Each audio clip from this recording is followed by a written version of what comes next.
off every chain and the fear that held me. I refuse to agree with the lies they told me. I take up my position, speak to all my conditions, take the authority you want from me. The word of the Lord in my mouth to bring about the change, full of your power. I step out, declare aloud your praise. I prophesy.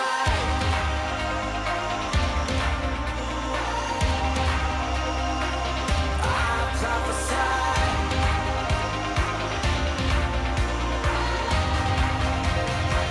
I prophesy.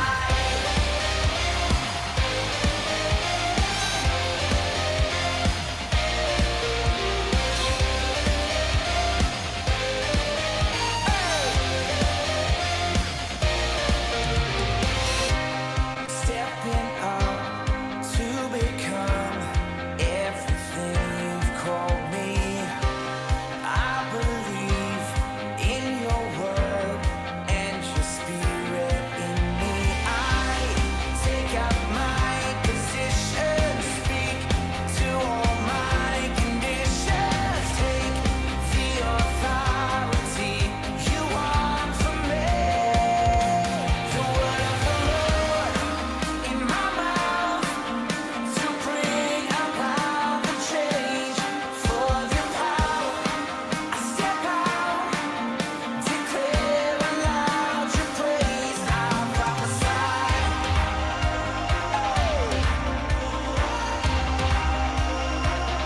I prophesy. Sing it out. I prophesy.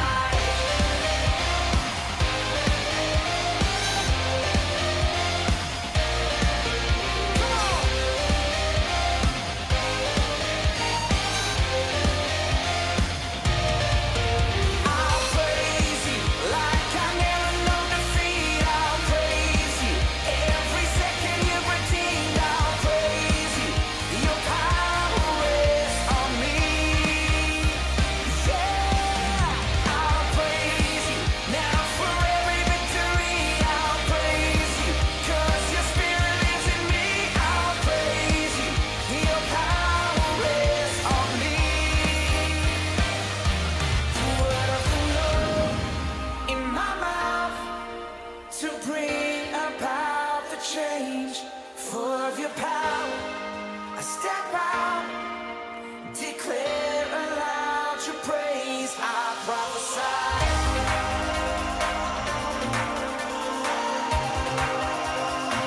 I prophesy.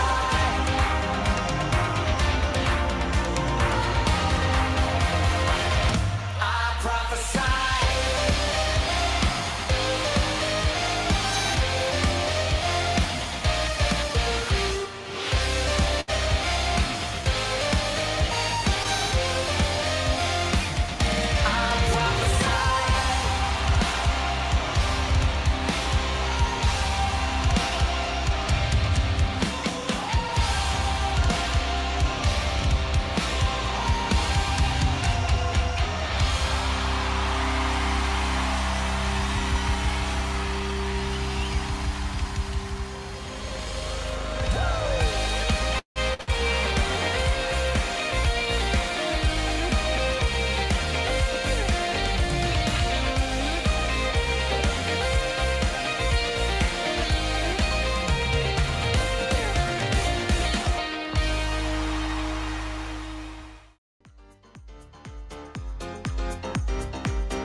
Shalom Kulars. Shalom, shalom. Ada yang belum semangat nih. Sekali lagi ya. Shalom Kulars. Shalom. Shalom. Halo. Gimana nih kabar kalian semua? Boleh ketik di chat box nih. Aku harap kabar kalian semua baik-baik ya. Perkenalkan, nama aku Jessie Angelika. Kalian bisa panggil aku Jessie. Dan aku dari Information Technology batch 2021. Dan di sini aku nggak sendirian, aku ditemenin sama teman aku, Kak Tare. Shalom semuanya, halo, shalom, kenalin, nama aku Leta Retamelan, kalian bisa panggil aku Tare, dan aku dari IT Batch 2020. Pada Fraser kali ini, aku dan Jessie bakal menjadi Master of Ceremony. Oke, Kak Tare semangat gak nih buat Fraser? Enggak salah lagi, aku sangat amat semangat ya. Dan juga aku percaya teman-teman di sini pada semangat banget karena tadi kita udah seru-seruan bareng sama Asyar. Ya thank you banget buat Asyar. Kalau kamu sendiri gimana, Jess? Semangat nggak? Jadi Tuhan, aku juga lebih semangat dong dari Kak Tare. Nah, sekarang aku mau sapa Fraser kita kali ini, yaitu Sir Wilson. Shalom, Sir. Apa kabar hari ini? Shalom, puji Tuhan baik, sehat. Bagaimana kabarnya semuanya, Jessie? Aman, Sir. Udah siap melayani, Sir? Siap. Oke, mantap. Thank you, Sir. Oke. Nah, karena Preacher dan teman-teman udah pada semangat nih, sekarang aku mau tanya nih, Coolers tahu nggak sih apa firman yang akan kita bahas hari ini? Atau Kak Tare deh. Kak Tare tahu nggak? Tahu dong, masa nggak tahu? Kan udah ada di layar ya. Jadi untuk tema Fraser kita hari ini, yaitu Holy Trinity, The Son, yang diambil dari Kisah Para Rasul 4, ayatnya yang ke-11 hingga ayatnya yang ke-12. Oke deh, tanpa berlama-lama lagi, aku dan Kak Tare akan membacakan Rules and Regulations Fraser kita pada hari ini.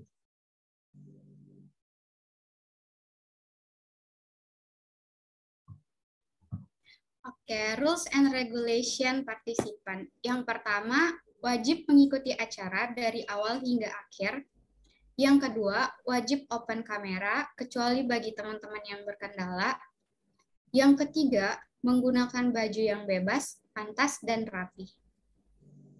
Yang keempat, sepanjang jalani ibadah, diharapkan mic untuk di-mute dan dapat di-unmute di saat sesi tertentu.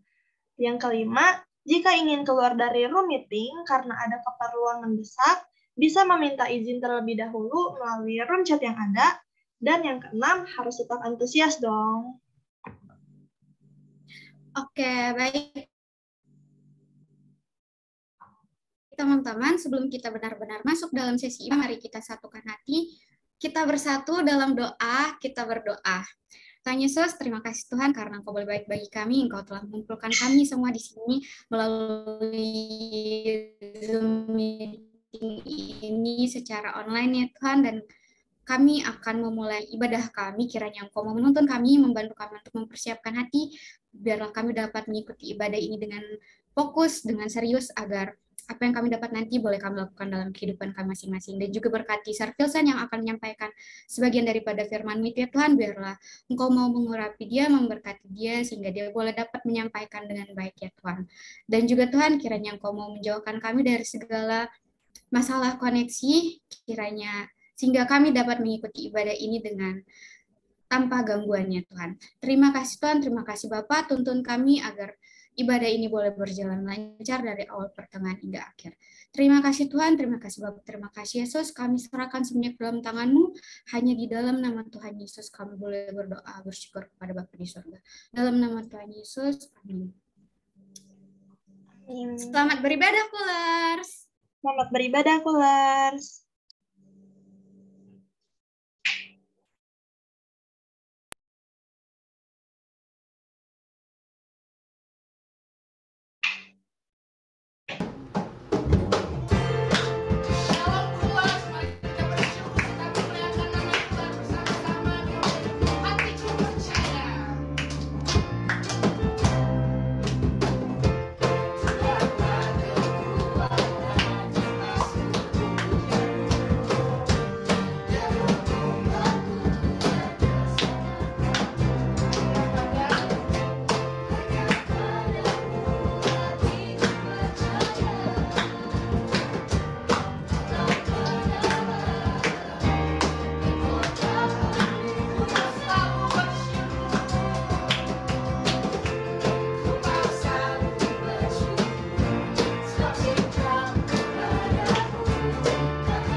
musim kehidupan kita, Dia selalu setia.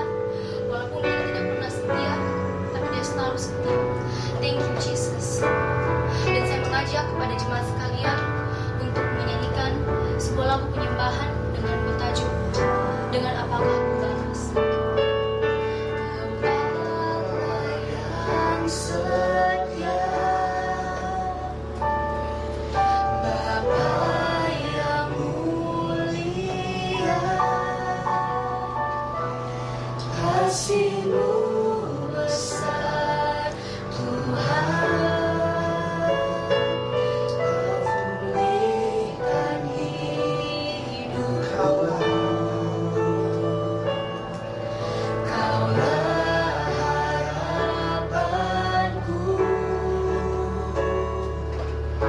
Terima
Kepada Mr. Pilkan dipersilakan. Oke, yuk. Yuk, mari kita berdoa. Sebelum kita berdoa, ya, mari kita sama-sama siapkan kitab, catatan, dan khususnya hati kita untuk datang kepada Tuhan. Mari kita tundukkan kepala, mari kita sama-sama berdoa. Selamat siang Tuhan Yesus, Bapa yang baik. Terima kasih Tuhan untuk kasih-Mu yang begitu besar, dengan apa kami sanggup membalasnya Bapa. Mau mempersembahkan tubuh kami sebagai persembahan yang hidup, yang kudus dan berkenan kepada Tuhan. Kami percaya kebenaran-Mu di mana 2-3 orang berkumpul di dalam nama Tuhan Yesus, di situ Engkau ada. Karena itu Tuhan, kami percaya dimanapun kami berada, di situ Tuhan ada. Dan kami percaya Tuhan Yesus, mau kami sedang off cam, on cam, mau sedang off mic, on mic, Tuhan tahu sampai kedalaman hati kami Tuhan. Kau paling tahu apa yang kami suarakan dalam hati dan pikiran kami. Tuhan, kami mau mengarahkan hati dan pikiran kami saat ini hanya kepadamu saja. Kami berdoa tutup bungkus kami dengan kuasa darah-Mu dan jadikan tanah yang subur di dalam hati kami, sehingga setiap benih firman Tuhan yang boleh ditaburkan saat ini boleh berlipat kali ganda menghasilkan buah. Terima kasih Tuhan, biarlah iman kami bertumbuh dan pengenalan kami akan Engkau semakin bertumbuh melalui kebenaran firman-Mu. Dalam setiap keterbatasan dan kelemahan hamba-Mu, kiranya Roh Kudus yang penuh kuasa dan tak terbatas itu boleh menyapa kami dan membuat kami mengerti, berbicara di dalam hati kami, sehingga kami boleh mengerti, memelihara, dan melakukan kebenaran firman Tuhan yang kami tahu hari ini. Terima kasih Tuhan Yesus. Hanya di dalam nama Tuhan Yesus kami berdoa dan mengucap syukur. Amin. Oke, shalom Coolers. Bagaimana kabarnya semuanya? Shalom, Puji Tuhan, baik. Baik. Oke. Buat orang-orang yang dapat berkat Tuhan, buat orang-orang yang merasakan kebaikan Tuhan, yang tahu, aduh saya berdosa banget, tapi Tuhan sudah memulihkan dan memberikan hidup yang baru, harusnya kelihatan dari senyumnya. Bener gak? Ya gak? Ya? Iya, benar. Kalau dari senyum, dari wajah orang, orang bisa lihat ini ada kemuliaan sorga, atau lagi berbeban berat, biasanya kelihatan dari raut wajahnya. Kecuali kita aktor dan artis yang sangat hebat menyembunyikan dan menutup topeng itu. Tapi kita mau belajar firman Tuhan dengan sedikit cara yang berbeda. Karena ketika saya merenungkan firman Tuhan ini, kemudian ada yang dibagikan sama Coolers, ada di hati saya dorongan untuk membuat Coolers ini boleh menjadi seorang yang dewasa, melihat, mencari, dan menyelidiki kebenaran firman Tuhan, sehingga bisa membedakan mana yang baik, mana yang tidak, bukan kata orang, tapi bertumbuh untuk bisa menyelidiki itu dengan baik. Artinya kita juga tahu betapa besar teknologi zaman sekarang ya. Kita ada di zaman yang luar biasa. Menurut saya generasi ini adalah generasi yang sangat diberkati Tuhan dan dipersiapkan Tuhan untuk memberkati generasi ini. Coba kita lihat, zaman dulu, zaman sebelum pandemi, zaman sebelum orang masuk ke dunia online, internet, dan sebagainya, kita bisa tahu betapa terbatasnya orang mengakses kebenaran, mimbar-mimbar ibadah, khotbah. Setiap orang-orang tertentu saja yang mau mencari kebenaran bisa menemukan itu dari khotbah dan dari sebagainya.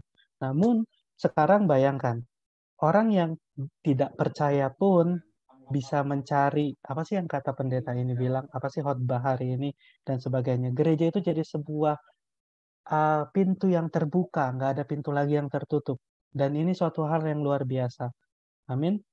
Kita tahu bahwa betapa besar teknologi yang membuat kita bisa mengakses teknologi dan kebenaran firman Tuhan dan menyelidiki dan sebagainya.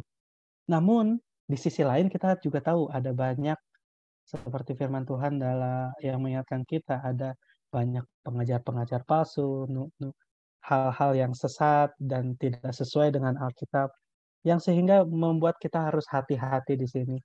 Sehingga kita harus mencari kebenaran firman Tuhan sungguh, dan biarlah setiap orang yang percaya Roh Kudus ada di dalam hatinya, itulah yang boleh menerangi kebenaran firman Tuhan itu. Oke? Nah, firman Tuhan yang dibagikan pada hari ini kita buka dari Kisah Para Rasul 4. Kita baca dulu Kisah Para Rasul 4. Coba kita buka Alkitabnya sama-sama. Kisah Para Rasul 4 ayat 11 dan 12. Sudah didapat? Sudah dapat semuanya? Oke. Saya bacakan ya. Kisah Rasul 4 ayat 11 sampai 12. Yesus adalah batu yang dibuang oleh tukang-tukang bangunan, yaitu kamu sendiri. Namun ia telah menjadi batu penjuru. Dan keselamatan tidak ada di dalam siapapun juga selain di dalam Dia. Sebab di bawah kolong langit ini tidak ada nama lain yang diberikan kepada manusia yang olehnya kita dapat diselamatkan. Amin. Itu firman Tuhan yang disampaikan pada hari ini. Kalau kita mau menyelidiki firman Tuhan, kita harus lihat dalam teks, kita harus tahu konteks, ya. Teks, konteks. Konteksnya apa? Siapa yang memberitakan ini? Kepada siapa ini diberitakan? Pada situasi di mana? Kapan? Dan sebagainya. Nah, oleh karena itu, kita bisa lihat dari Kisah Para Rasul 4, ya, ayat yang pertama, lihat judulnya, Petrus dan Yohanes di hadapan Mahkamah Agama. Loh, berarti ada Petrus dan Yohanes. Siapa yang memberitakan? Ayat 11 sampai 12 ini. Nah, kita harus selidiki ya ayat-ayat sebelumnya, betul? Ya, itulah cara kita untuk mengerti konteks dari firman Tuhan ini. Namun sebelumnya, izinkan saya juga seperti yang saya bilang, kalau boleh saya share screen. Oke. Ada satu oke, bisa kelihatan screen yang saya bagikan? Kalau bisa boleh kasih reaction. Bisa, Sir. Oke, good. Siapa yang pernah pakai Alkitab Sabda ini, yang secara web atau ada softwarenya yang bisa resen? Ada berapa orang yang sudah terbiasa menggunakan ini? Oke, 2 orang. Good. Nah, ini adalah satu tools ya yang bisa kita pakai untuk menelusuri kebenaran firman Tuhan. Nah, saya mau ajak sama-sama kita lihat dari sini. Kisah Para Rasul itu adalah kitab yang dituliskan oleh siapa? Ada yang tahu? Rasul Paulus bukan, Sir? Bisa jadi, atau ada jawaban lain? Lukas, oke. Ada jawaban lain? Karena udah jawabannya makin dekat. Tadi siapa yang terakhir bilang Lukas?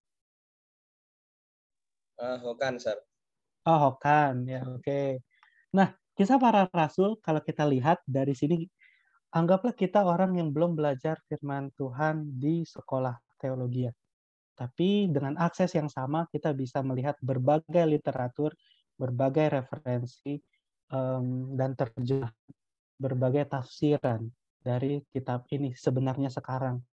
Jadi sebenarnya yang paling penting adalah punya hati yang ingin Tuhan pakai untuk mengerjakan apa yang Tuhan mau kerjakan. Seperti lagu yang berikanku hati seperti hatimu. Sehingga kita bisa melihat ada banyak orang yang membutuhkan. Ada banyak orang yang membutuhkan pertolongan di sekeliling kita. Dan banyak orang yang membutuhkan pemulihan, keselamatan, kemenangan atas setiap pergumulan. Dan kita punya belas kasihannya Tuhan di hati kita. Termasuk ketika kita mengerti bahwa kita terus harus memperbarui akal budi kita. Artinya kita mau terus jadi murid Kristus yang rajin belajar. Belajar firman, melakukan firman. Belajar firman, melakukan firman Tuhan. Nah, di sini, balik lagi kita lihat di sini ada, kalau kita lihat sama-sama, Anda bisa juga buka Alkitab sabda.org gitu ya. Dalam waktu yang singkat ini kira-kira apa ya? Saya pengen ajak kita membaca Kisah Para Rasul untuk mengerti yang pasal 4 tadi. Saya mau ajak kita dalam waktu yang singkat ini bisa nggak kita baca 4 pasal? Kayaknya bisa deh ya. Nanti kita coba dengan waktu nanti ada timekeeper juga yang ngingetin. Tapi di sini kita bisa lihat ada berbagai macam tools. Ini di sini terjemahan TB, terjemahan baru bahasa Indonesia. Bisa juga dicari referensi yang lain. Bahasa Yunani Ibrani juga ada di sini. Ya, kemudian di sini juga ada yang paling penting tadi, menjawab pertanyaan tadi yang pertama. Kita perlu lihat. Nah, di sini latar belakang. Kitab Kisah Para Rasul seperti halnya Injil Lukas dialamatkan kepada seorang yang bernama Theophilus. Sekalipun nama pengarangnya tidak disebutkan, kesaksian kekristenan mula-mula yang suara bulat, serta bukti intern, ya, pada dua kitab ini menunjuk kepada satu penulis, yaitu Lukas, sang tabib yang kekasih yang disebut di Kolose 4 ayat 14. Nah ini, jadi mudahnya kita bisa melihat, apa sih Kisah Para Rasul itu tentang apa gitu ya. Roh Kudus yang mendorong Lukas, ya tadi jawabannya betul ya. Kita kasih tepuk tangan dulu buat Hokan. Dan ini jadi penolong buat kita buat mengerti kitab itu bicara tentang apa. Ini pendahuluannya. Oke. Kemudian nanti bisa jadikan PR. Theophilus. Theophilus itu siapa sih? Nanti kalian bisa cari ya. Ini surat kepada Lukas, kepada Theophilus. Siapa Theophilus? Silakan Anda cari. Kemudian ini membicarakan tentang bagaimana kejadian setelah Tuhan terangkat naik ke surga. Kalau kita lihat garis besarnya, di sini bisa dilihat juga. Ini garis besarnya, anggaplah ini outlines gitu ya. Daftar isi. Kita lihat ada pencurahan Roh Kudus. Nah, ini kisah pendahuluan, kita juga bisa lihat dari sini gitu ya. Kemudian ada pencurahan Roh Kudus di pasal 1 sampai pasal 2 ayat 41. Ada persiapan untuk perjanjian, ada hari Pentakosta. Tentu hari Pentakosta itu bukan hari yang dirayakan seperti kita sekarang, hari Pentakosta di zaman perjanjian lama dulu yang dirayakan hari ke-50 ya. Nah, tapi hari Pentakosta yang ini jadi Pentakosta yang baru. Bagaimana kita melihat gereja mengalami pengurapan kuasa Roh Kudus. Kemudian lanjut ke hari-hari permulaan gereja di Yerusalem. Dan kita bisa lihat ayat tadi kira-kira ada di mana? Masih ingat nggak? Kisah 4 ayat 11 sampai 12. 12. Berarti ada di poin yang berapa? Yang sini ya? Betul? Kelihatannya mujizat menunjukkan dan dampaknya di sini Kisah Rasul 3 sampai ayat 1 sampai 4 dan 31 di sini. Oke. Saya ingin seperti yang tadi kita mau lihat kenapa tiba-tiba Petrus dia berada di hadapan mahkamah agama untuk memberitakan Yesus sang batu penjuru dan tidak ada satupun nama di bawah kolong langit yang kepadanya diberikan kuasa untuk memberikan keselamatan dan hidup yang kekal. Nah, kita lihat dari ayat yang pertama. Jadi kita bisa balik lagi ke bagian ini. Kalau saya balik ke bagian sini, yang Anda lihat Kisah Rasul 1, betul? Apakah ketika tab-nya saya rubah, Anda bisa lihat perbedaannya?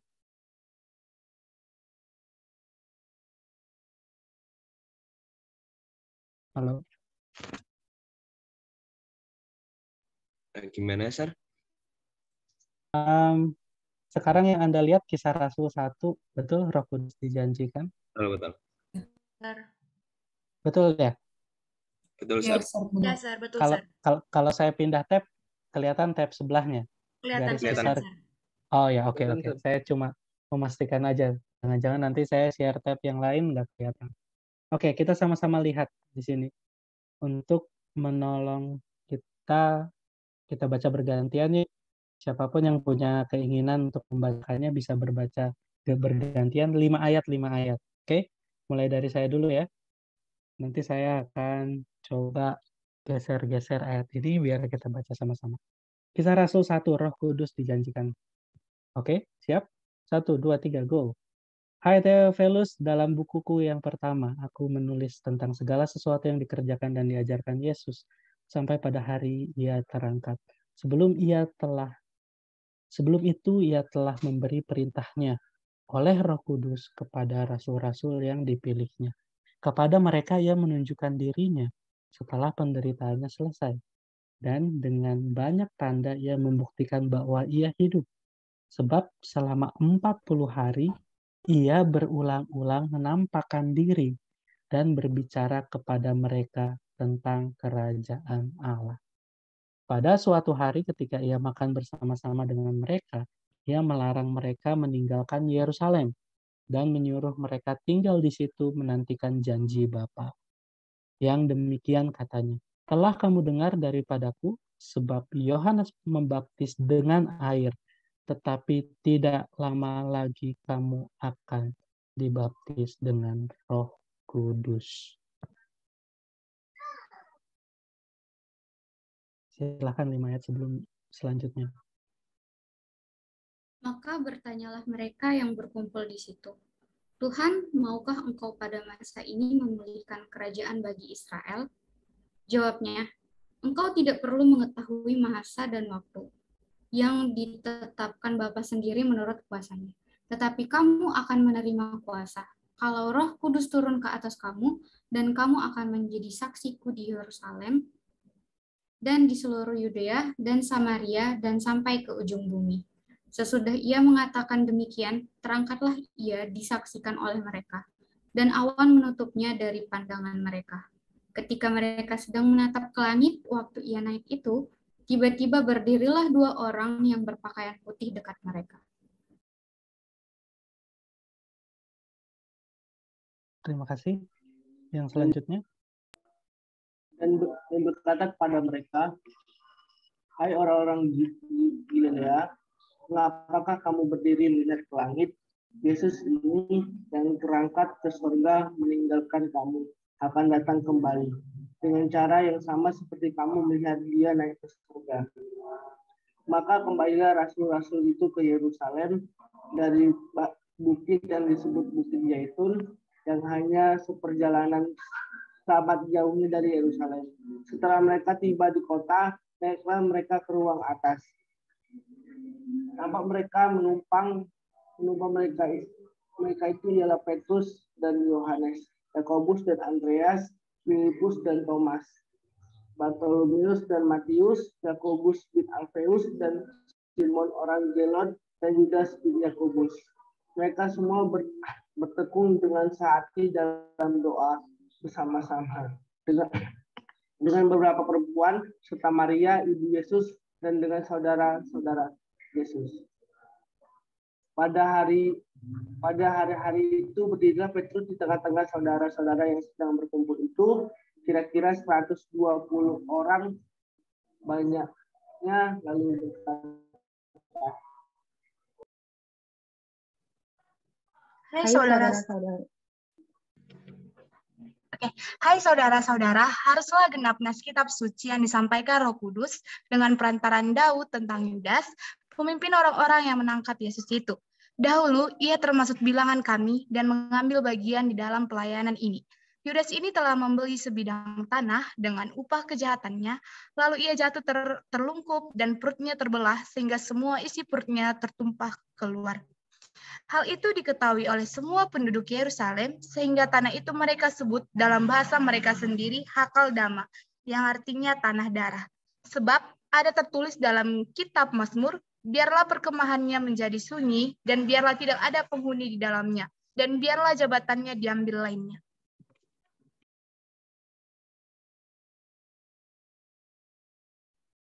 Jadi harus ditambahkan kepada kami seorang dari mereka yang senantiasa datang berkumpul dengan kami selama Tuhan Yesus bersama-sama dengan kami, yaitu mulai dari baptisan Yohanes sampai hari Yesus terangkat ke surga meninggalkan kami, untuk menjadi saksi dengan kami tentang kebangkitannya.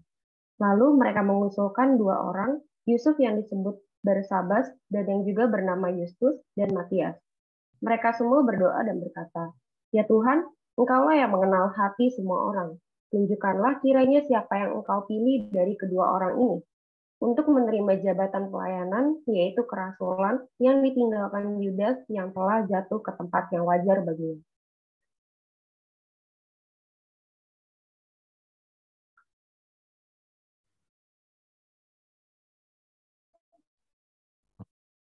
Karena cuma satu ayat lagi, kagok ya. Oke, saya bacain ya. Ini pasal yang pertama, menyudahi. Lalu mereka membuang undi bagi kedua orang itu, dan yang kena undi adalah Matias, dan dengan demikian ia ditambahkan kepada bilangan ke-11 rasul itu. Oke, sudah cukup jelas ya. Jadi kisah rasul satu bagian menceritakan bagaimana Yesus naik terangkat ke surga memberikan perintah, stay di Yerusalem, jangan kemana-mana. Karena kamu akan menerima kuasa kalau Roh Kudus turun ke atas kamu, dan kamu akan menjadi saksiku. Yerusalem, Yudea, dan Samaria, dan sampai ke ujung bumi. Dan terangkatlah. Kemudian akhirnya rasul-rasul menanti, dan yang luar biasa, dalam penantiannya selalu dikatakan di ayat ke-14 ini. Mereka semua bertekun dengan sehati di dalam doa, bersama-sama dengan beberapa perempuan, serta Maria, ibu Yesus, dan dengan saudara-saudara Yesus. Jadi dalam masa penantian, mereka nggak boleh pergi kemana-mana setelah melihat 40 hari ya. Seperti yang dikatakan tadi, 40 hari Tuhan Yesus menyatakan dirinya kepada mereka dan berbicara tentang kerajaan Allah.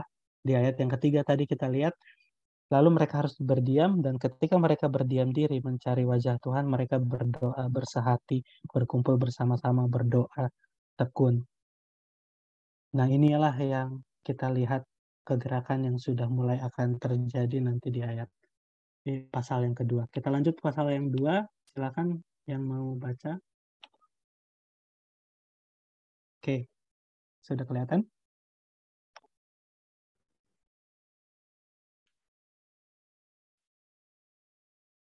Pasal 2, ketika tiba hari Pentakosta, semua orang percaya berkumpul di satu tempat.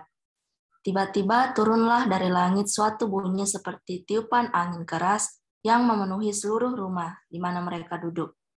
Dan tampaklah kepada mereka lidah-lidah seperti nyala api yang bertebaran dan hinggap pada mereka masing-masing. Maka penuhlah mereka dengan Roh Kudus, lalu mereka mulai berkata-kata dalam bahasa-bahasa lain, seperti yang diberikan oleh Roh itu kepada mereka untuk mengatakannya. Waktu itu di Yerusalem diam orang-orang Yahudi yang saleh dari segala bangsa di bawah kolong langit.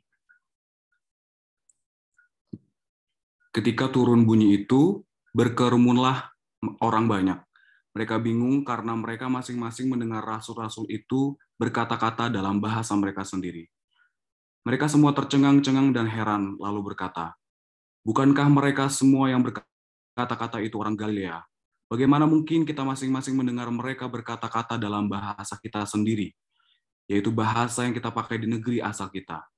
Kita orang Partia, Media, Elam, penduduk Mesopotamia, Yudea dan Kapadokia, Pontus dan Asia, Frigia dan Pamfilia, Mesir dan daerah-daerah Libya yang berdekatan dengan Kirene, pendatang-pendatang dari Roma, baik orang Yahudi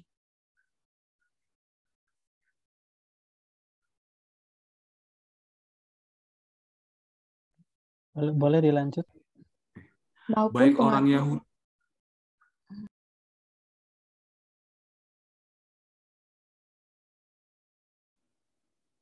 maupun pengguna Yahudi, orang Kreta dan orang Arab, kita mendengar mereka berkata-kata dalam bahasa kita sendiri tentang perbuatan-perbuatan besar yang dilakukan Allah.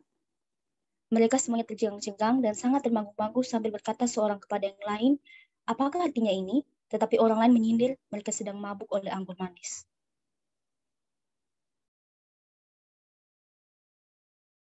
Oke, 2 ayat lagi nanti dibacakan ya, karena baru 3. Tapi kita lihat dulu di perikop yang pertama bagaimana hari Pentakosta. Ada turun seperti lidah seperti nyala api. dan mereka bisa bicara bahasa lain. Apakah bahasa ini bahasa yang tidak dimengerti? Bukan, tapi bahasa yang mereka bisa mengerti. Bahasa-bahasa lain di sini. Nanti kalau Anda menggunakan alat ini, Anda bisa lihat tentang bahasa roh, bahasa lain, dan sebagainya, ya. Penjelasan ada juga artikel yang menolong kita tentang bahasa-bahasa roh yang asli dan palsu. Di sini bisa ditunjukkan. Kita lanjut dulu ke bagian yang lain, tapi kita bisa lihat bahasa-bahasa lain ini membuat orang mengerti dan bertanya-tanya. Kemudian masuk tuduhan. Mereka sedang mabuk oleh anggur manis. Ada yang menyindir. Lalu kita masuk ke khotbah Petrus. Pertanyaan dulu sebelum masuk. Di sini Petrus yang mana? Siapa Petrus?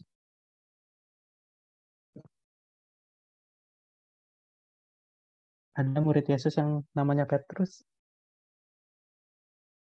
Mungkin, Sal. Petrus mungkin.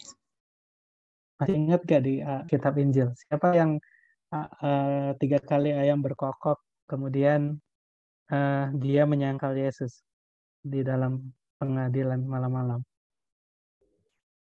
Petrus. Ya, Petrus ya. Betul? Ingat gak? Petrus Iya, itu Sir, yang betul, Petrus. kali menyangkal Tuhan Yesus, ayam berkokok, dia lari, kabur, dia takut, akhirnya dia kembali jadi nelayan. Kemudian di bagian-bagian terakhir kitab Injil dibilang, ditanya Tuhan 3 kali, apakah engkau mengasihi aku? Gembalakanlah domba-dombaku. Apakah engkau mengasihi aku? Petrus yang pernah menyangkal Yesus, Petrus yang malu dan kembali, tapi dia sudah dipulihkan dan lihat ada satu keberanian yang besar. Kita akan lihat nanti di bagian ternyata ada 2 khotbah Petrus. Oke, tadi lanjutin, ada 2 pasal lagi yang dibaca tadi teman kita.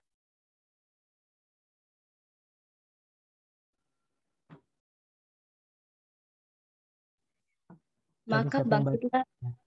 Maka bangkitlah Petrus berdiri dengan ke-11 rasul itu, dan dengan suara nyaring ia berkata kepada mereka, "Hai kamu orang Yahudi dan kamu semua yang tinggal di Yerusalem, ketahuilah dan camkanlah perkataanku ini. Orang-orang ini tidak mabuk seperti yang kamu sangka, karena ini baru pukul 9. Tapi itulah yang difirmankan Allah dengan perantara Nabi Yoel. Akan terjadi pada hari-hari terakhir, demikianlah firman Allah, bahwa aku akan mencurahkan Roh Kudus ke atas semua manusia, maka anak-anakmu laki-laki dan perempuan akan bernubuat. Dan terunamu akan mendapat penglihatan-penglihatan, dan orang-orangmu yang tua akan mendapat mimpi, juga ke atas hamba-hambamu laki-laki dan perempuan. Akan kucurahkan Roh Kudus pada hari-hari itu, dan mereka akan bernubuat. Dan aku akan mengadakan mujizat di atas langit, dan tanda di bawah di bumi. Darah dan api, gumpalan-gumpalan asap, matahari akan berubah menjadi gelap, gulita dan bulan menjadi darah. Sebelum datangnya hari Tuhan, hari yang besar dan mulia, dan barang siapa yang berseru kepada Tuhan akan diselamatkan. Hai orang-orang Israel, dengarlah perkataan ini, yang aku maksudkan ialah Yesus dari Nazaret, seorang yang telah ditentukan Allah yang dinyatakan kepadamu dengan kekuatan-kekuatan dan mujizat-mujizat dan tanda-tanda yang dilakukan oleh Allah dengan perantaran Dia. Di tengah-tengah kamu seperti yang kamu tahu, Dia yang diserahkan Allah menurut maksud dan rencananya telah kamu salibkan dan kamu bunuh oleh tangan bangsa-bangsa durhaka. Tetapi Allah membangkitkan Dia dengan melepaskan Dia dari sengsara maut, karena tidak mungkin Ia tetap berada dalam kuasa maut itu.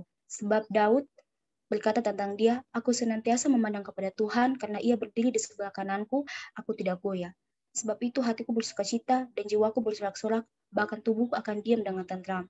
Sebab Engkau tidak meninggalkan aku kepada dunia orang mati, dan tidak membiarkan orang kudus-Mu melihat kebinasaan. Sebab Engkau memberitahukan kepadaku jalan kehidupan, Engkau akan melimpahi aku dengan sukacita di hadapan-Mu. Saudara-saudaraku, aku boleh berkata-kata terus terang kepadamu tentang Daud, bapa bangsa kita. Ia telah mati dan dikubur, dan kuburannya masih ada pada kita sampai hari ini. Tetapi ia adalah seorang nabi, dan ia tahu bahwa Allah telah berjanji kepadanya dengan mengangkat sumpah bahwa ia akan menundukkan seorang dari keturunan Daud sendiri di atas tahtanya. Karena itu, ia telah melihat ke depan dan telah berbicara tentang kebangkitan Mesias ketika ia mengatakan bahwa dia tidak ditinggalkan di dalam dunia orang mati dan bahwa dagingnya tidak mengalami kebinasaan. Yesus inilah yang dibangkitkan, Allah, dan tentang hal itu kami semua adalah saksi. Dan sesudah ia ditinggalkan oleh tangan kanan Allah, ia menerima Roh Kudus yang dijadikan itu, maka dicurahkannya apa yang kamu lihat dan dengar dari sini. Sebab bukan Daud yang naik ke surga, malahan Daud sendiri berkata, Tuhan telah berfirman kepada Tuanku, duduklah di sebelah kananku sampai kubuat musuh-musuhmu menjadi tumpuan kakimu. Jadi seluruh kaum Israel harus tahu dengan pasti bahwa Allah telah membuat Yesus yang kamu salibkan itu menjadi Tuhan dan Kristus. Ketika mereka mendengar hal itu, hati mereka sangat terharu. Lalu mereka bertanya kepada Petrus dan rasul-rasul lain, apakah yang kami harus perbuat? Saudara-saudara, jawab Petrus kepada mereka, bertobatlah dan hendaklah kamu masing-masing memberi dirimu dibaptis dalam nama Yesus Kristus untuk pengampunan dosamu. Maka kamu akan menerima karunia Roh Kudus, sebab bagi kamulah janji itu, dan bagi anak-anakmu, dan bagi orang masih jauh, yaitu sebanyak yang akan dipanggil oleh Tuhan Allah kita. Dan dengan banyak perkataan lain lagi, ia memberi suatu kesaksian yang sungguh-sungguh, dan ia mengecam dan menasihati mereka. Katanya, berilah dirimu diselamatkan dari angkatan yang jahat ini. Oke. Wah, jadi bisa satu perikop ya. Good. Makasih, Knita. Sama-sama. Oke. Khotbah Petrus mau menjelaskan kepada setiap orang Yahudi yang sedang berkumpul saat itu, hey, itu Yesus yang kamu salib, dialah Allah dan sebagainya. Dia memberikan kesaksian bahwa ini yang tadi yang sudah kita baca, sampai ada satu pesan yang nanti kita akan lihat akan diulang. Bagaimana di ayat 38 kita lihat. Bertobatlah dan hendaklah kamu masing-masing memberi dirimu dibaptis dalam nama Yesus Kristus untuk pengampunan dosamu. Jadi ucapan ini untuk bertobatlah, datang kepada Yesus, diampuni dosamu, akuilah di hadapan Tuhan setiap dosa-dosa, maka kamu akan menerima karunia Roh Kudus, sebab bagi kamulah janji itu, dan bagi anak-anakmu dan bagi orang yang masih jauh, yaitu sebanyak yang akan dipanggil oleh Tuhan Allah kita. Berilah dirimu diselamatkan dari angkatan yang jahat. Nah, itulah khotbah Petrus yang kita bikin wow, Petrus yang itu, yang malu-malu itu, yang pernah nyangkal Yesus, yang pernah dipanggil kembali, ditanya 3 kali, apakah engkau mengasihi aku? Jadi ada keberanian Roh Kudus yang memampukan Petrus berdiri di depan banyak orang untuk memberikan kesaksian ini di tempat terbuka umum. Ya. Kemudian kita lihat, siapa yang membaca satu perikop ini? Cara hidup jemaat yang pertama, silakan.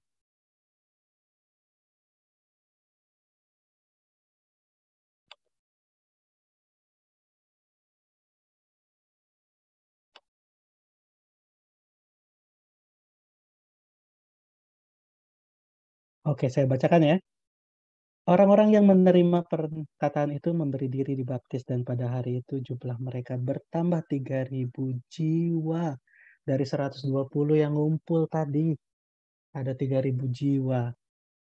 Ini yang dinantikan orang bilang tuayan, bagaimana kuasa Roh Kudus ketika Roh Kudus menjamah hati seseorang, dan hati seseorang berbalik, bertobat, dan memberi diri untuk menerima Tuhan Yesus sebagai juru selamat. Itu pekerjaan Roh Kudus. Mereka bertekun. Ini cara hidup yang sangat unik menurut saya. Mereka bertekun dalam pengajaran rasul-rasul dan dalam persekutuan, dan mereka selalu berkumpul untuk memecahkan roti dan berdoa. Maka ketakutanlah mereka semua, sedang rasul-rasul mengadakan banyak mujizat dan tanda. Dan semua orang yang telah menjadi percaya tetap bersatu, dan segala kepunyaan mereka adalah kepunyaan bersama. Dan selalu ada dari mereka yang menjual harta miliknya, membagi-bagikan kepada semua orang sesuai keperluan. Mereka bertekun dan dengan sehati mereka berkumpul tiap hari dalam bait Allah. Kalau sekarang mungkin berkumpul tiap hari dalam Zoom meeting atau Google Meet gitu. Mereka memecahkan roti di rumah masing-masing secara bergilir dan makan bersama-sama dengan gembira dan tulus hati sambil memuji Allah, dan mereka disukai semua orang. Dan tiap-tiap hari Tuhan menambah jumlah mereka dengan orang yang diselamatkan. Waktu kita makin singkat, tapi ada beberapa catatan nanti Anda bisa lihat dalam setiap catatan kata-kata maupun ini bisa digunakan di sini. Saya akan lanjut sampai nanti ayat yang pasal yang keempat. Ya. Oke, kita lihat. Lalu ini yang mengantarkan ternyata pasal 4 kenapa dia ada di mahkamah, di hadapan mahkamah agama. Kesaksian ini, Petrus menyembuhkan orang lumpuh. Ada orang lumpuh sejak lahir. Kita nanti bisa tahu berapa puluh tahun dia menderita. Di bagian terakhir pasal 4 ada ayat 4 ayat 22. Sebab orang yang disembuhkan oleh mukjizat itu sudah lebih dari 40 tahun. Nah, Petrus menyembuhkan orang lumpuh. Petrus dan Yohanes datang, ada yang meminta kepada dia, lalu jadi ada lagu yang di sekolah minggu, lagunya seperti ini. Mas perakku tak punya, tapi yang ada kan kuberi. Dalam nama Tuhan Yesus, bangkit dan berjalanlah. Nah, itu yang dikatakan Petrus. Lalu ia memegang tangan kanan orang itu, membantu dia berdiri. Seketika itu juga kuatlah kaki dan mata kaki orang itu. Orang itu langsung melompat berdiri, lalu berjalan kian kemari, mengikuti mereka ke dalam bait Allah. Berjalan melompat-lompat sambil muji Tuhan. Karena kesaksian itu, orang melihat, seluruh rakyat itu melihat dia berjalan memuji Allah. Lalu mereka mengenal dia sebagai orang yang biasanya duduk di sedekah di gerbang indah bait Allah. Sehingga mereka heran dan mereka berkumpul. Lalu untuk kali kedua, khotbah Petrus di Serambi Salomo nanti bisa dilihat di sini pernyataan dan kesaksian Petrus, bagaimana Petrus menyaksikan ada tentang Allah Bapa, Ishak, Yakub yang menggenapi firman-Nya sampai kepada Yesus. Di sini diucapkan di ayat yang 19, karena itu sadarlah dan bertobatlah supaya dosamu dihapuskan, agar Tuhan memberi waktu kelegaan dan mengutus Yesus yang dari semula diuntukkan bagimu sebagai Kristus. Kristus itu harus tinggal di sorga sampai waktu pemulihan segala sesuatu. Seperti yang difirmankan Allah dengan perantaraan nabinya yang kudus di zaman dahulu, dan seterusnya. Wow, kita lihat di pasal yang ketiga ini. Di pasal yang kedua tadi, kita lihat ada yang berbahasa lain, sehingga orang heran, loh kok bahasa daerah saya disebut sama dia? Dan orang berkumpul. Khotbah Petrus di situ. Di sini ada kuasa. Kesembuhan orang sakit, 40 tahun, dalam nama Tuhan Yesus bangkit berjalan, dan dia berjalan. Dan orang itu langsung dipakai Tuhan untuk menyaksikan kemurahan Tuhan bagi angkatan itu. Dan kita lihat khotbah ini menegaskan kembali bahwa Tuhan Yesus, Tuhan Allah, Yesus yang telah diutus dan kepadanya telah diberikan kuasa dan seterusnya. Pemberitaan ini yang mengantarkan kita kepada pasal yang keempat tadi. Oke? Oke, masih ada waktu 5 menit. Sip. Nah, sehingga akhirnya Petrus dan Yohanes dia ada di hadapan mahkamah agama. Ketika Petrus Yohanes sedang berbicara kepada orang banyak, mereka tiba-tiba didatangi imam-imam dan pengawal serta orang Saduki karena dia bilang, mereka sangat marah karena mereka bilang gini, di dalam Yesus ada kebangkitan dari antara orang mati. Bahkan nanti cari orang Saduki itu kayak gimana sih, orang Farisi kayak gimana, orang Saduki tidak percaya ada kebangkitan orang mati, kenapa sejarahnya itu bisa dicari. Tapi ini kesaksian yang nanti kita bisa lihat. Mereka ditangkap, diserahkan ke dalam tahanan keesokan harinya karena hari telah malam. Ditangkap. Setelah berkhotbah 2 kali, menyatakan 1 mukjizat kesembuhan, ditangkap. Tetapi di antara orang-orang yang mendengar ajaran tadi, dari tadi yang tadi ya, bertambah lagi 5.000 orang. Dan selanjutnya ditanya satu pertanyaan ini. Inilah pertanyaan yang dijawab. Inilah konteksnya sebenarnya dari ayat yang 11 dan 12. Ditanya, dengan kuasa manakah atau dalam nama siapakah kamu bertindak demikian? Itu. Sehingga dia berseru ini. Yesus adalah batu yang dibuang oleh tukang-tukang bangunan, yaitu kamu sendiri, namun ia telah menjadi batu penjuru.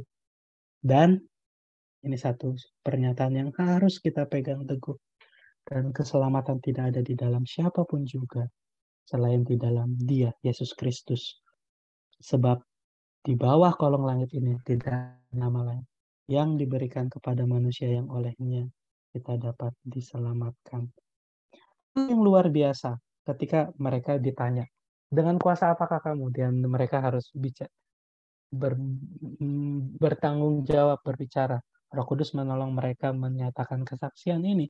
Mereka heran karena mereka disebut apa ini di sini? Bisa kelihatan? Yes, kelihatan. Ya. Mereka orang biasa yang tidak terpelajar. Heran mereka. Mereka mengenal keduanya sebagai pengikut Yesus. Tapi yang lebih luar biasa lagi, bagaimana orang yang tadi disembuhkan itu Tuhan berikan langsung bisa dipakai untuk melayani Tuhan. Ya, kita bisa lihat ini. Tetapi karena mereka melihat orang yang disembuhkan itu berdiri di samping kedua rasul, ya mereka nggak bisa bilang apa-apa. Wong buktinya ada kuasa kok dalam apa yang mereka nyatakan. Dan setelah mereka menyuruh itu meninggalkan, berundinglah. Mereka dilarang ya. Mereka dilarang untuk mengajar lagi dalam nama Yesus. Sehingga Petrus dan Yohanes bilang gini, silakan kamu putuskan sendiri, manakah yang benar di hadapan Allah. Taat kepada kamu, tadi ya, orang-orang yang berkumpul, termasuk orang Saduki, dan para pemimpin-pemimpin agama saat itu, atau taat kepada Allah. Sebab tidak mungkin bagi kami untuk tidak berkata-kata tentang apa yang dapat kami lihat dan telah kami dengar. Semakin mereka mengecam itu, dan di sini catatannya, semakin mereka memuliakan Allah. Sebab orang yang disembuhkan oleh mujizat itu sudah lebih dari 40 tahun. Ini yang luar biasa, saya bisa merenungkan, bayangkan 40 tahun dia tidak mengalami kesembuhan. Tapi ternyata ada maksud Tuhan dalam 40 tahunnya itu. Mungkin ini juga perenungan kita, bagaimana kita menderita banyak doa yang belum dijawab oleh Tuhan. Dan pasti ada maksud Tuhan untuk menyatakan kuasanya dalam hal itu. Nah, apakah mereka berhenti? Nanti lihat ya di doa sini.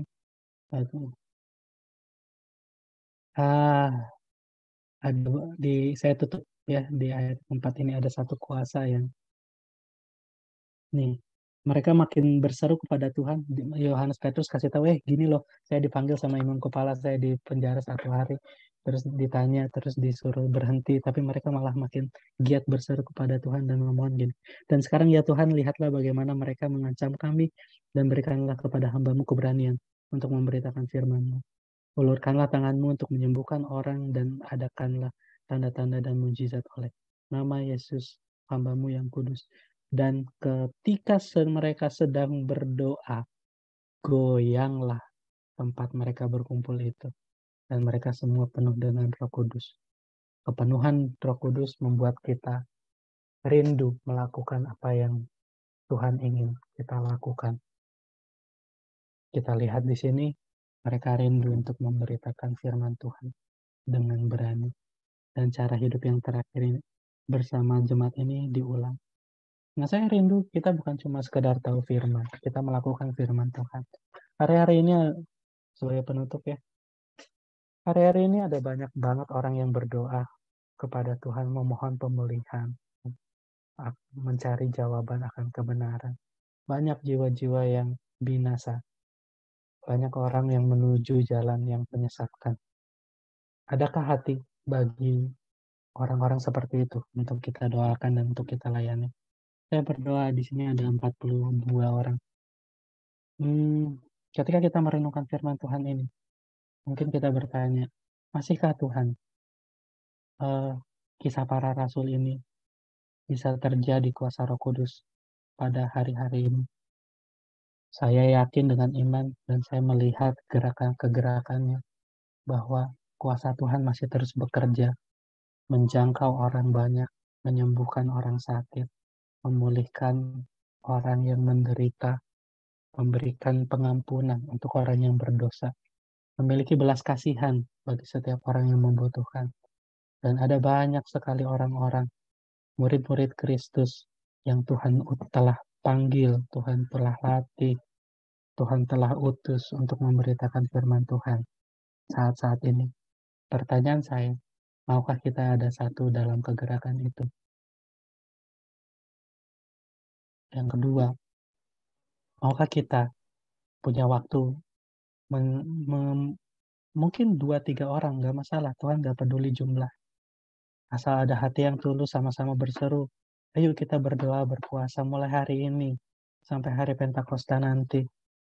Kita berdoa, memberitakan firman, berdoa, bersyafaat, berpuasa tiap-tiap hari. Saya pengen menantang ya para coolers, setiap anak-anak muda yang ada baik dalam kegerakan di gereja atau gerakan yang kita buat sendiri yang memiliki kerinduan yang sama untuk sama-sama tiap hari untuk berdoa, bersatu hati menaikkan doa kepada Tuhan, menangis bagi jiwa-jiwa yang berdosa, bagi jiwa-jiwa yang membutuhkan tangan Tuhan. Saya rindu sekali gitu. Karena hari-hari ini saya lihat ada banyak karya Tuhan. Tuhan bekerja dengan luar biasa sebenarnya. Ketika kita ada keraguan, ketika kita takut, bukankah Roh Kudus yang ada di dalam hati kita yang memberikan keberanian? Yang kedua, yang ketiga, ini adalah panggilan buat kita untuk bertobat. Mungkin ada bagian-bagian tertentu kita malah menyerahkan tubuh kita untuk perbuatan yang jahat. Atau kita tahu perbuatan daging yang jahat. Padahal kuasa dosa telah dipatahkan. Dan kita bisa bilang tidak di dalam nama Tuhan Yesus. Kita mau melakukan firman Tuhan dan bukan perbuatan si jahat yang gelap. Mungkin ada hal-hal yang di area-area tertentu yang kita tidak mengakui, dosa yang Tuhan nggak perlu tahu, dosa yang tidak kita akui di hadapan Tuhan. Saya ingin undang setiap kita untuk merenungkan kalau Roh Kudus berbicara di dalam hatimu saat ini, kalau firman Tuhan, kebenaran firman Tuhan berbicara, mari kita sama-sama bertobat, datang kepada Tuhan, memohon ampun, menerima anugerah yang baru di dalam Tuhan. Dan saya percaya, di mana hati terbuka untuk kuasa Roh Kudus, di situ Tuhan berkarya. Oke. Amin. Waktunya selesai, tapi saya akan berdoa, tapi boleh saya bertanya,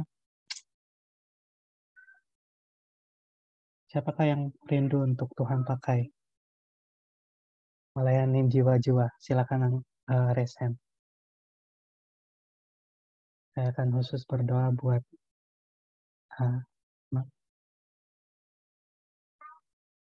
setiap orang yang mengangkat tangan.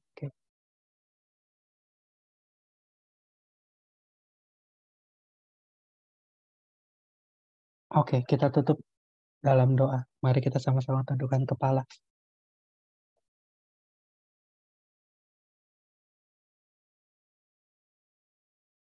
Terima kasih Tuhan untuk kebenaran firman Tuhan.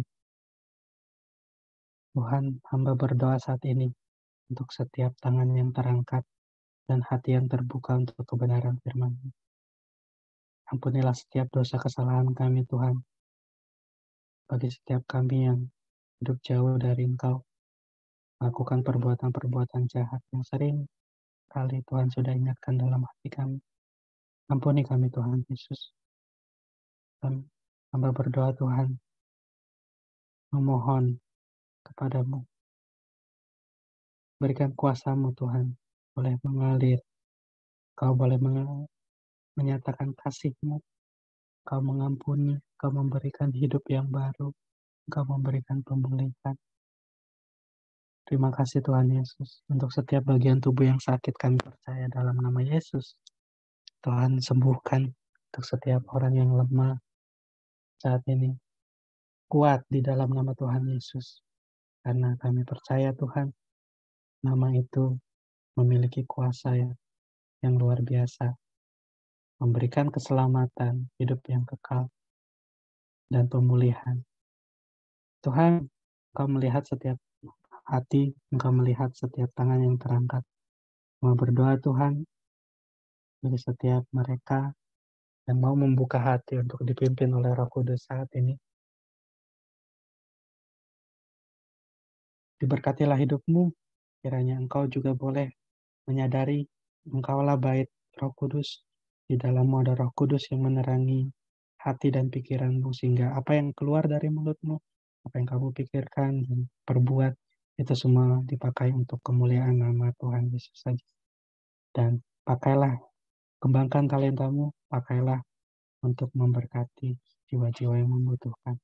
Kami rindu Tuhan, kami menjadi pelaku firman, membangun dasar hidup kami di dasar yang teguh, yaitu Tuhan Yesus.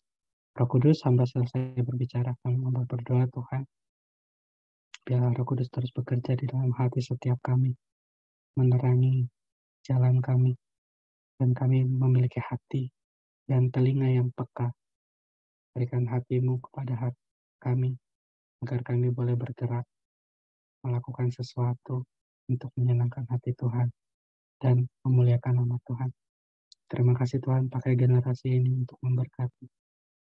Berikan hati yang rindu untuk berdoa, berseru, berpuasa, mencari wajah Tuhan yang berani berdiri di hadapan Engkau, membawa beban doa bangsa ini ke dalam tangan-Mu.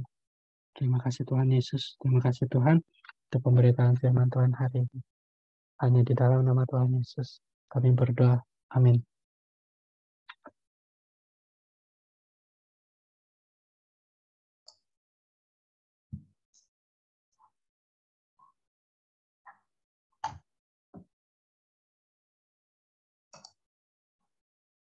Kita nggak sempat tanya jawab, atau ada yang mau bertanya. Kalau masih sempat di sekarang silakan, kalau nggak boleh kontak saya ya, atau ada yang mau khusus didoakan. Tuhan Yesus memberkati. Oke, thank you banget, Sar, untuk powerful message-nya. Nah, kita kan udah mendengarkan sermon dari Sir Wilson nih. Jadi, dari preaching ini, Tuhan berbicara kepada kita agar di tengah teknologi yang berkembang pesat, kita tetap stay on the light path by God dengan mencari kebenaran dengan sungguh-sungguh. Terus kita harus tetap berdoa kepada Tuhan, walaupun terkadang doa tersebut sepertinya nggak terkabul nih. Tetap ingat, tetap setia, lihat orang yang disembuhkan melalui tangan Petrus dengan kuasa Tuhan Yesus sanggup menyembuhkan orang yang menderita sebuah penyakit selama 40 tahun. Nah, dari pasal ini kita diminta untuk bertobat dan meninggalkan kehidupan yang lama dan tidak boleh menormalisasikan dosa yang ditentang dari Tuhan Yesus.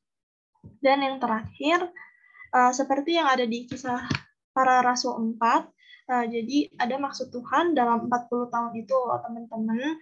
Jadi kita harus tetap percaya sama Tuhan, karena pasti ada maksud Tuhan untuk menyatakan kuasanya. Karena kuasa Tuhan selalu bekerja untuk kita semua. Jadi kita gak boleh hanya mendengarkan firman Tuhan aja, tapi kita juga harus punya kerinduan untuk memberitakan firman Tuhan. Kita doain, kita layanin mereka. Oke, teman-teman, itu tadi sermon recap kita. Sekarang aku mengajak teman-teman di sini untuk say thank you buat Sir Wilson. Seperti biasa ya, kita bilang thank you Sir Wilson, God bless you, dan jangan lupa tunjukkan finger heart kalian. Ayo teman-teman, aku undang untuk on cam dan on mic semuanya.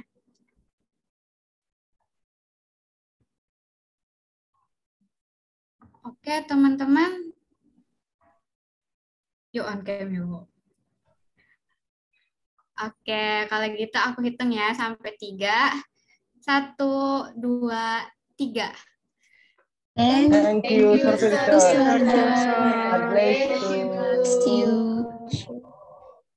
Oke, selanjutnya kita ada apa nih, Jess? Oke, selanjutnya kita akan masuk ke dalam photo session. Jadi buat coolers yang udah on cam, jangan dimatiin dulu kameranya, dan buat kalian yang belum on cam, yuk bisa on cam.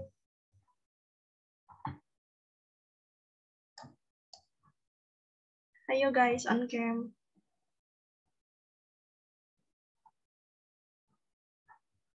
Yuk, mana nih yang lain? Yuk, on cam yuk.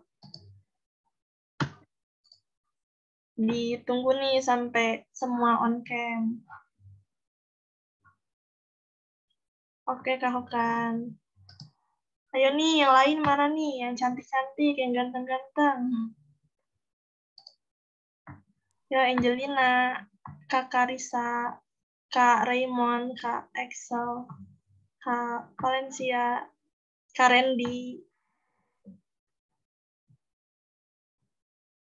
Yuk Yuk, teman-teman, yuk. Udah dipanggilin nih. Ikutan.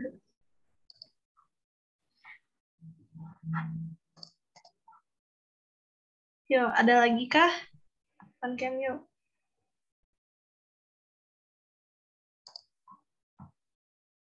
Oke deh. Kayaknya udah pada siap nih. Untuk itu, aku serahkan ke MPDD. Silakan MPDD. Baik teman-teman, saya akan ambil fotonya. Pasang foto sini ya. Aku ambil dari slide pertama. Hitung 1, 2, 3. 1, 2, 3. Oke, untuk slide 2. 1, 2, 3. Untuk oke, cuma 2 slide. Oke, thank you. Aku serahkan ke PR.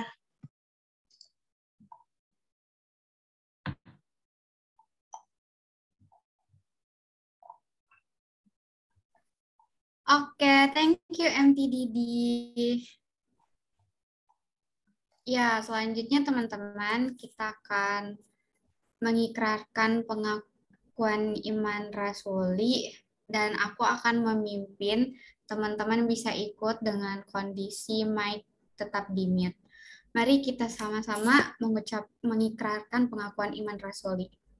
Aku percaya kepada Allah, Bapa yang Maha Kuasa, Khalik langit dan bumi, dan kepada Yesus Kristus, Anaknya yang tunggal Tuhan kita, yang dikandung daripada Roh Kudus, lahir dari anak darah Maria, yang menderita sengsara di bawah pemerintahan Pontius Pilatus, disalibkan, mati dan dikuburkan, turun ke dalam kerajaan maut. Pada hari yang ketiga, bangkit pula dari antara orang mati, naik ke surga, duduk di sebelah kanan Allah Bapa yang Maha Kuasa. Dan dari sana dia akan datang untuk menghakimi orang yang hidup dan persekutuan orang kudus, pengampunan dosa, kebangkitan daging, dan hidup yang kekal. Amin.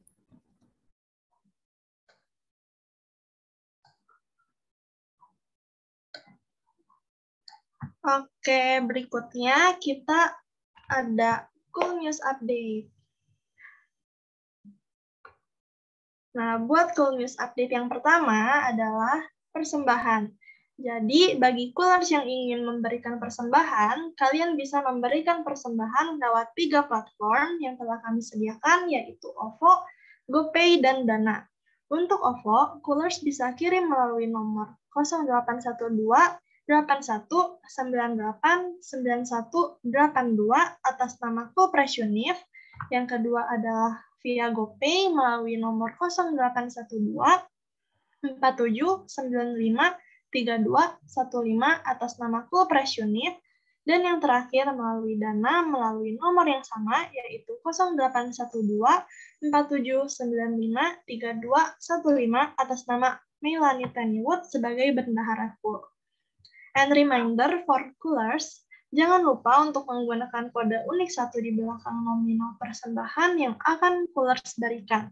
Contohnya, apabila teman-teman memberikan persembahan 20.000, kalian bisa mengetik nominalnya seperti 20.001. Nah, selanjutnya kita ada prayer box. Buat teman-teman yang punya kerinduan untuk didoakan, yang sedang berulang tahun atau sedang memiliki pergumulan, baik itu dalam pendidikan, keluarga, hubungan, dan pergumulan apapun itu, teman-teman bisa langsung mengisi link G-Form yang ada atau bisa juga menghubungi kontak person yang tersedia, yaitu Sarah dengan nomor 0812 6821 8847 dan atau Nana dengan nomor 0822 6866 4176 sebagai tender love and caring di Coolpressionif. Oke. Yang ketiga, kita ada komsel atau komunitas sel. Siapa nih di sini yang belum join komsel atau ada yang belum tahu nih komsel itu apa sih? Nah, jadi komsel sendiri itu adalah tempat di mana kita berkumpul bersama-sama untuk beribadah, sharing pergumulan, dan mendengarkan firman Tuhan. Kita juga bisa mendapatkan teman-teman baru nih. Jadi kita bisa punya teman yang saling menopang dan memberi kekuatan. Nah, seperti teman-teman lihat di layar, Kul punya 5 komsel, yaitu CIE, G4J, Cloud, Kombawa, dan Peka. Nah, jika Kulers ingin join komsel, Kulers bisa menghubungi komsel koordinator Kul via WA di nomor 0856 4311 3737 atas nama Hokan dan 0823 86 60 98 62 atas nama Rado.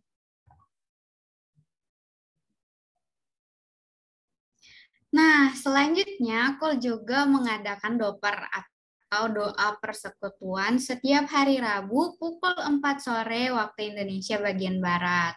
Di sini kita akan saling sharing mengenai kebesaran Tuhan dalam hidup kita. Nah, jadi buat teman-teman Kulers, karena besok adalah hari Sabtu, jadi besok akan ada doa persekutuan jam 4 sore. Jadi buat teman-teman jangan lupa datang ya, karena kita akan menunggu kehadiran teman-teman semua.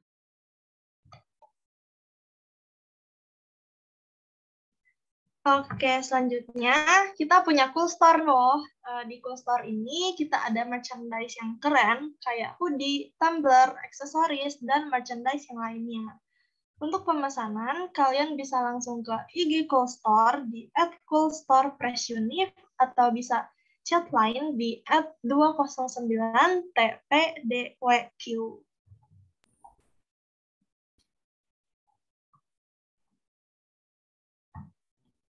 Nah, Coolers, buat yang belum tahu, Cool juga punya sosial media loh. Ada Instagram dengan username @coolpressunifofficial yang berisikan update informasi-informasi terbaru mengenai acara-acara Cool.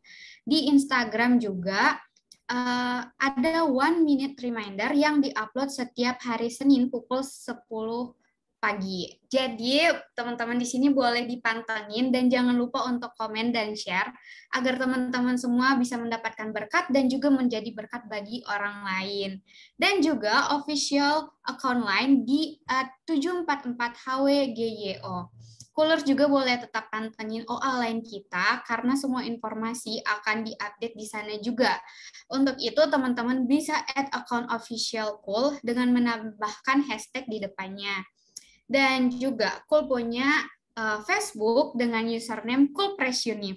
Teman-teman yang masih aktif di Facebook boleh banget add friend account kita untuk mendapatkan informasi-informasi terbaru tentang event Cool. Dan kita juga tentu saja punya YouTube channel dengan nama Coolpressunif Official. Nah, di YouTube channel kita ini ada rekaman-rekaman Fraiser baik yang dilakukan secara online maupun secara offline. Jadi buat teman-teman Coolers yang ingin menonton ulang rekaman Fraiser bisa banget langsung cek di YouTube channel Cool. Ya, jadi seperti itu. Jangan lupa untuk memfollow semua akun sosial media Cool karena kita akan mengupdate semua informasi dan kegiatan-kegiatan Cool di sana sehingga teman-teman semua nggak bakal ketinggalan informasi tentang Cool.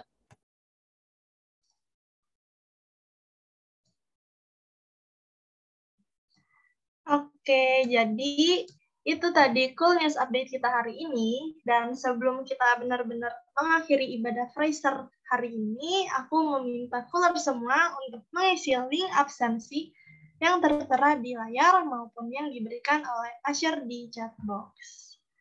Oke, thank you Asher. Oke, teman-teman, selanjutnya kita akan masuk dalam sesi doa yang akan dibawakan oleh teman prayer kita, yaitu Omega. Kepada Omega, kami persilahkan. Jadi baik, teman-teman sekalian, mari kita siapkan hati kita untuk kita berdoa. Mari kita berdoa. Tuhan Yesus yang baik, terima kasih banyak atas berkat-Mu yang tak berkesudahan bagi kami. Sampai saat ini kami masih hadir di sini, kami berkumpul bersama lewat Zoom meeting dan kami mendengarkan sebagian dari firman-Mu. Terima kasih banyak untuk semua yang Tuhan telah berikan kepada kami, dan juga terima kasih banyak buat Sir Wilson yang telah membawa kami untuk mendengarkan firman-Mu. Memberkati keluarga beliau ya Tuhan, memberkati segala yang menjadi pergumulan beliau. Kiranya Tuhan ada beserta beliau dan keluarganya. Memberkati kami sekalian juga Tuhan dengan pergumulan kami masing-masing. Kami hanya manusia biasa dan segala hal yang kami dapat itu semua berasal dari Tuhan. Kiranya Tuhan membantu kami dan menolong kami senantiasa. Di hadapan-Mu saat ini juga Tuhan, kami memohon ampun atas segala dosa yang telah kami perbuat. Bantu kami Tuhan agar kami tidak melakukan dosa yang sama lagi, dan bantu kami untuk menjadi lebih baik dan menjadi pribadi yang dekat dengan Tuhan. Kiranya Tuhan juga memberkati orang tua kami, para dosen, keluarga kami, para pengurus school ini. Kiranya kami semakin bertumbuh di dalam Tuhan, kami semakin berakar juga dalam Tuhan.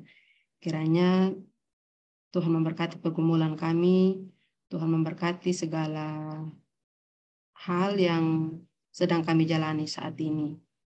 Tuhan Yesus yang baik, kami juga berdoa buat orang yang sakit, orang-orang yang sangat membutuhkan pertolongan Tuhan. Kiranya Tuhan hadir beserta mereka, sama seperti Tuhan hadir beserta kami di sini. Terima kasih banyak untuk segala hal yang Tuhan telah berikan kepada kami. Kami juga berdoa buat negara kami ini, kiranya negara kami bisa menjadi lebih baik lagi ke depannya, memberkati segala persoalan-persoalan yang terjadi, agar kiranya persoalan tersebut memiliki jalan keluar yang bersumber dari Tuhan.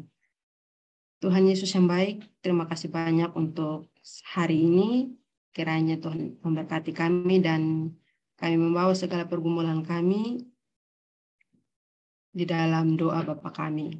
Bapa kami yang di surga, dikuduskanlah nama-Mu, datanglah kerajaan-Mu, jadilah kehendak-Mu di bumi seperti di surga. Berikanlah kami pada hari ini makanan kami secukupnya, dan ampunilah kami akan kesalahan kami, seperti kami juga mengampuni orang yang bersalah kepada kami. Dan janganlah membawa kami ke dalam pencobaan, tetapi lepaskanlah kami daripada yang jahat. Karena Engkau-lah yang punya kerajaan, dan kuasa, dan kemuliaan, sampai selama-lamanya. Amin.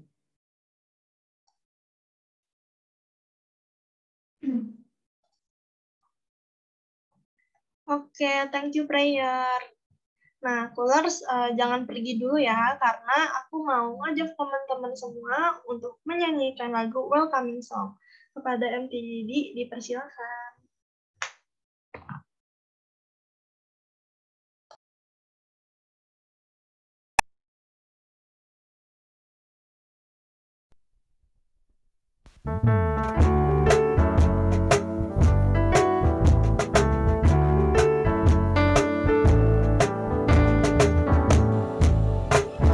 Welcome, brothers and sisters. We are glad to see you. Now we are family. Hopefully we'll see you next week. Jesus loves you, Jesus loves you, Jesus loves you. So do I. Gak ada longgar rame. Welcome, brothers and sisters. We are glad to see you. Now we are family. Hopefully we'll see you next week. Jesus loves you, Jesus loves you, Jesus loves you. So do I. Gak ada longgar rame. Gak ada longgar rame. Gak ada longgar rame.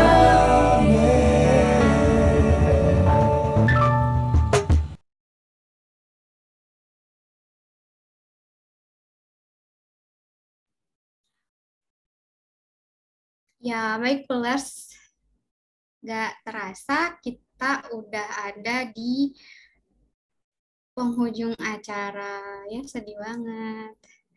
Oke, untuk mewakili rekan-rekan komite yang bertugas, aku dan Jessie pamit undur diri. Terima kasih karena teman-teman udah join dalam ibadah Fraser hari ini. Tetap jaga semangat dan jangan lupa juga untuk menjadi berkat dimanapun kita berada. Jangan lupa juga untuk datang minggu depan di jam yang sama. Thank you. See you in the next Fraser Callers. Happy Friday. God bless you. Happy Friday, Kulers. God bless you. Happy Friday. God bless you.